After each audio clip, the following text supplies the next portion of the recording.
In 1999, you couldn't escape the Star Wars prequels. Because in 1999, the entire summer box office was all about The Phantom Menace. I'm your host, Cinema Kane, and today we're going to be talking about the Star Wars prequels. The good, the bad, and the awesome. Alright, so I remember 1999 pretty vividly because I was a freshman in high school. And I remember seeing the toys at every toy store you went to. I mean, Walmart had a big Phantom Menace aisle. Toys R Us had several big Phantom Menace aisles. And as you can tell, I kind of like toys. So you can imagine that 1999. Now, I don't play with toys, but I do collect them. But you can imagine in 1999, I was definitely collecting the Phantom Menace toys.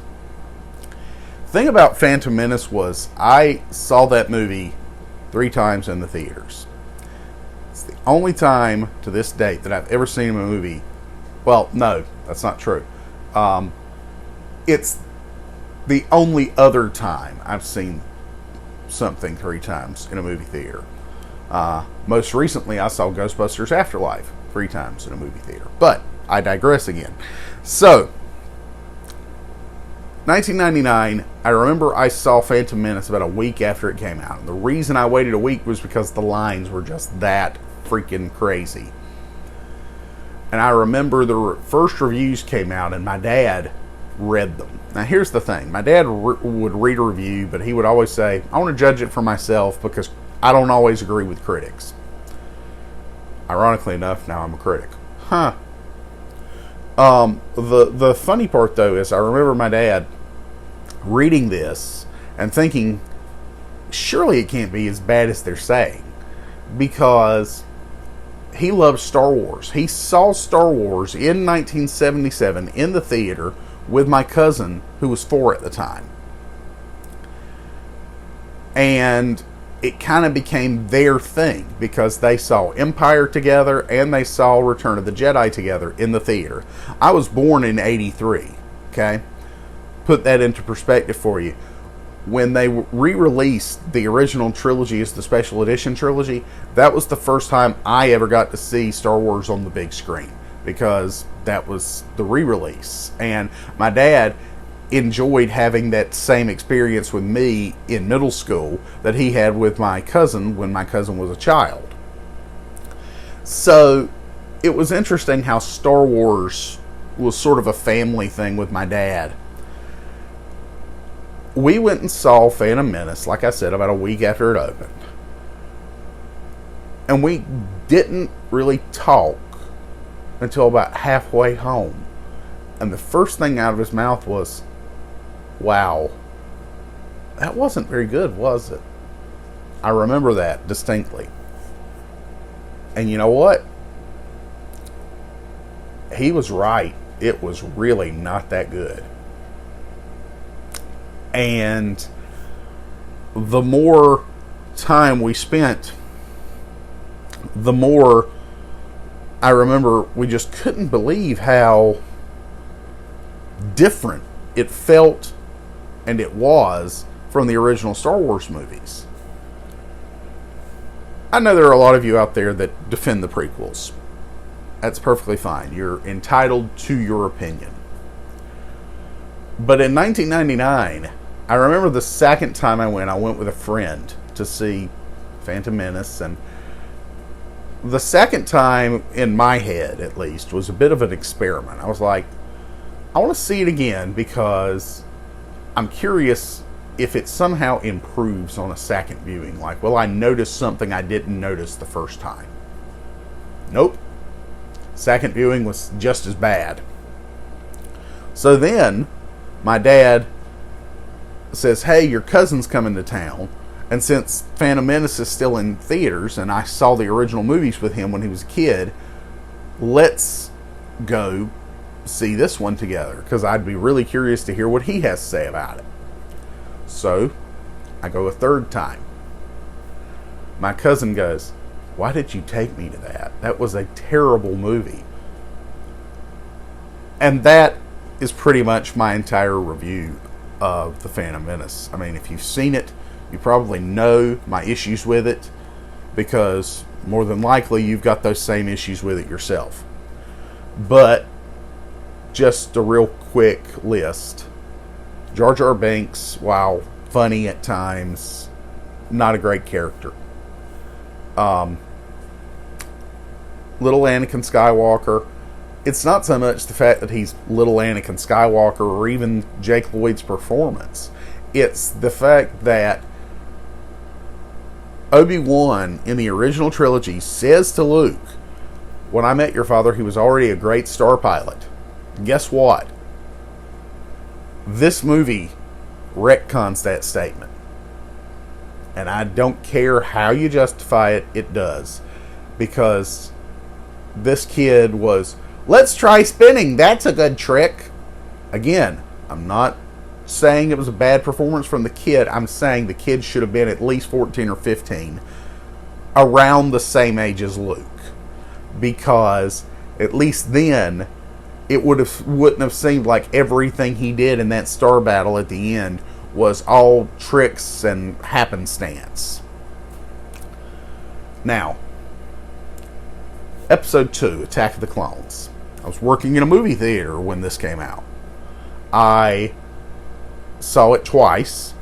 First time I saw it first time I saw it with my parents. And my dad's first words, I will always remember, because we walked out of the theater, he said, "It was an improvement." And I can't help but agree. It for the most part, Episode 2 is a vast improvement. Still probably has one of my favorite Star Wars lines in it, and I know it's a joke and it's a throwaway joke, but it's still funny to me.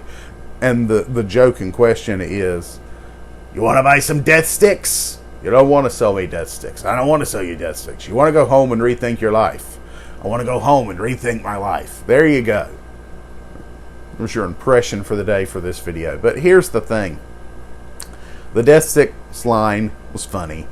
The stuff building up to what we know would eventually become Star Wars in the original trilogy, like, the Death Star plans, the introduction of the clone trooper, the army that they're building on Kamino, that stuff was interesting. Biggest problem I had with Episode 2 was kind of like Episode 1, in that they were both just giant cartoons, because George Lucas had become so dependent on CGI. At least Phantom Menace he shot on film, but Episode 2 and 3 he shot completely on digital. And you could tell that the over-reliance on the technology, at least I felt like you could. The over-reliance on technology felt like you could see the lifelessness of some of the CG creatures. My opinion. Anyway. The second time I saw Episode 2, I saw it with a friend, and he too thought it was a vast improvement. There's a lot of improvement in Episode 2. There really is. I still can't say it's a great movie, but there is a lot of improvement. The biggest problem with Episode 2 is Hayden Christensen's emo Anakin whiny "I hate sand" performance. Episode 3. Now we're getting to the meat and potatoes, because most people, even the ones that hate Episode 1 and 2, will agree that Episode 3 is where the prequels finally started to get really good. And the reason they started to get really good was because George Lucas, I think he must have been getting some feedback from the first two movies and was like, "Oh, well, I need to do some different things to get back on track."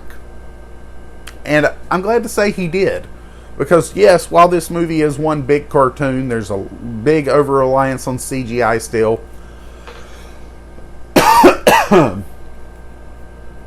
There's also a lot of story in this one that feels like was missing from episode 1 and 2. This movie has got one of the best lightsaber battles in it. The fight on Mustafar is absolutely great.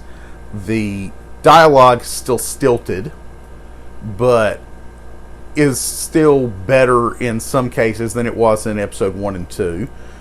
There's a lot to really talk about here with regard to just how much he was able to improve episode 3 over episode 1 and 2.